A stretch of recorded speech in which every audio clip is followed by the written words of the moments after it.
चलो अब हम समझेंगे efficiency of the Brayton cycle. ठीक है, efficiency of the Brayton cycle. अब एफिशिएंसी के लिए आपको फॉर्मूला याद होना चाहिए। What is the formula of efficiency? Q2 minus Q1 upon Q1, this is the formula of efficiency। और what is Q1 and Q2? आप उसका फॉर्मूला कैसे बनाओगे? आप उसका फॉर्मूला कैसे बनाओगे? तो Q1 का फॉर्मूला क्या है? Cp T1 minus T2। What is the Cp indicate? This is the indicate of constant pressure। क्या वो इंडिकेट करेगा भाई? कांस्टेंट प्रेशर इंडिकेट करेगा। और T1 minus T2 क्या है? T1 minus T2 आपका क्या है? टेम्परेचर है। वो आप क्या इंडिकेट करते हैं? टेम्परेचर। वो याद रखना भाई। यहाँ T1 माइनस T2 नहीं आएगा क्योंकि टेम्परेचर कहाँ हम अप्लाई कर रहे हैं? यहाँ Q1 आएगा। ठीक है, यानी T3 माइनस T2। एक ध्यान रखना भाई, T3 माइनस T2। क्यों T3 माइनस T2? मैंने T2 माइनस T3 क्यों नहीं लिखा? क्योंकि भाई T3 ज्यादा है कंपेयर टू T2। ठीक है, और Q2 इज इक्वल टू क्या है आपका? T4 minus T1। ठीक है, Cp यहाँ भी दोनों प्रोसेस कांस्टेंट प्रेशर प्रोसेस है, इसीलिए मैंने Cp से इंडिकेट किया।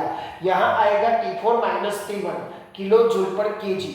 ठीक है, अब Q2 क्या है इसमें आप इंडिकेट कर दो, तो यहाँ होगा आपका Cp T4 माइनस T1 और माइनस करके आप क्या कर सकते हो?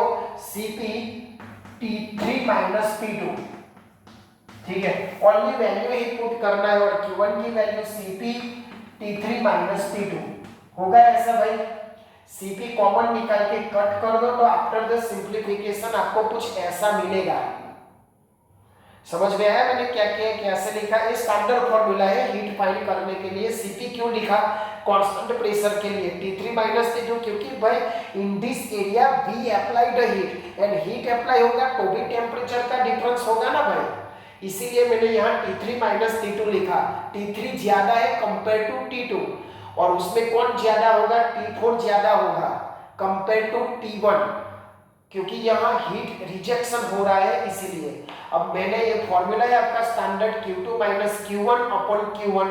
Q2 ज्यादा है इसीलिए मुझे डेफिनेटली Q2 पहला लिखना है।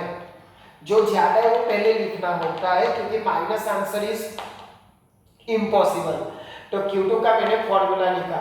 अब आफ्टर द सिंप्लीफिकेशन मुझे क्या मिलता है वो लिख लो। मुझे क्या मिला यहाँ? T4 माइनस T1 माइनस यहाँ T3 प्लस T2 ऐसा होगा भाई, और नीचे आपका क्या है? T3 माइनस T2 है, ऐसा कुछ है। देखो भाई यहाँ से मैंने ये बनाया, मैंने क्या किया? ओनली माइनस अंदर ले गया तो माइनस का क्या हो गया? प्लस। ठीक है, इतना हुआ। अब हम आगे लिखते हैं थोड़ा सिंप्लीफिकेशन में। चलो यहाँ से मैं यहाँ से ऐसा कर सकता हूँ, देखो T4 माइनस T1। अब यहाँ मुझे क्या करना है? थोड़ा दिमाग चलाना है और अरेंजमेंट करना है, कैसे का क्या करना है वो हमें करना है। ठीक है, चलो अभी यहाँ आपको T4 माइनस T1 है, ठीक है, और T3 माइनस T2 है। अब यहाँ से मैं माइनस कॉमन ले लूँ। ठीक है, T4 माइनस कॉमन ले लूँ तो T3 माइनस T2 हो जाएगा भाई, देखो, और यहाँ हो गया आपका T3 माइनस T2। ऐसा लिख सकता हूँ भाई। देखो मैंने क्या किया? ओनली माइनस कॉमन लिया, तो माइनस कॉमन लिया तो प्लस की जगह क्या हो गया? आपका माइनस हो गया।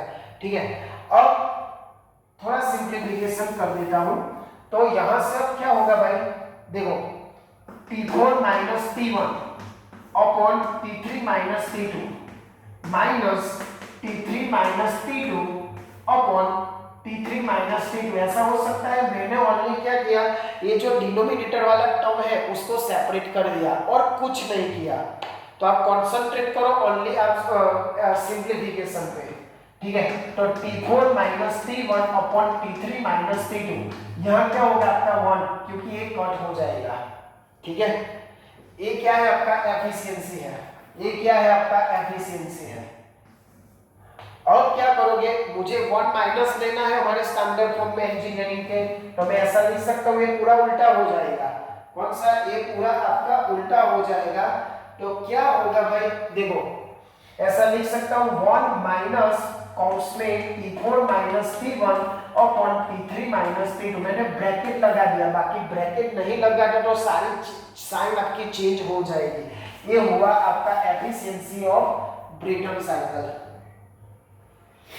ठीक है, ये हुआ आपका ब्रेटन साइकिल का डेरिवेशन। पूरा ध्यान रखना, उसमें क्या है, हमें दो लेना है Q2 minus Q1 upon Q1। क्यों ऐसा किया, क्योंकि मैंने शुरुआत में ही बोला कि हमारी ये ब्रेटन साइकिल दो कॉन्सेप्ट पे है, हीट रिसीविंग और हीट रिजेक्टिंग, इसीलिए ओनली वो हीट Q2 माइनस Q1 ही लेना है। Q2 क्या है भाई, एमसीपी, जो भी टेम्परेचर आपका बढ़ा है T3 माइनस T2 ले लो और नीचे T4 माइनस T1 ले लो, फिर Q2 Q1 में वैल्यू पुट करो। सिंप्लीफिकेशन में थोड़ा ध्यान रखना माइनस प्लस का, ठीक है। अब यहाँ माइनस मैंने कॉमन लिया ताकि हमारा कट हो जाए, उसके बाद ये रहा, फिर मैंने ऐसा ले लिया, तो this is the efficiency of Brayton cycle. ठीक है पूरा, तो ये आपकी efficiency of the Brayton cycle हुई। प्रीवियस लेक्चर में मैंने उसका जो प्रोसेस था वो समझा दिया आपको, आइसेंट्रोपिक कौन सी है, एडियाबेटिक कौन सी है, कौन सा लो उसमें यूज होता है, तो आप वो देखना और उसके बाद ये देखना, तो आपको समझ में आ जाएगा। ठीक है, फिर से बोल रहा हूँ कि जो बच्चे को नहीं समझ में आ रहा है, जो बच्चे पुअर है, ट्यूशन अफोर्डेबल नहीं कर सकते, प्लीज उनके साथ ये लिंक शेयर करो ताकि उनको भी पढ़ना मिले। और बाकी कांटेक्ट नंबर तो मैंने लिखा भी है, ठीक है। कोई दिक्कत नहीं है, आप कोई भी समय कोई भी टाइम आप मुझे कांटेक्ट कर सकते हो। और दूसरी एक बात, हमेशा मैं कहता हूँ, आप ऐसा काम करो कि दुनिया करना चाहे आपके जैसा। जय हिंद, जय भारत।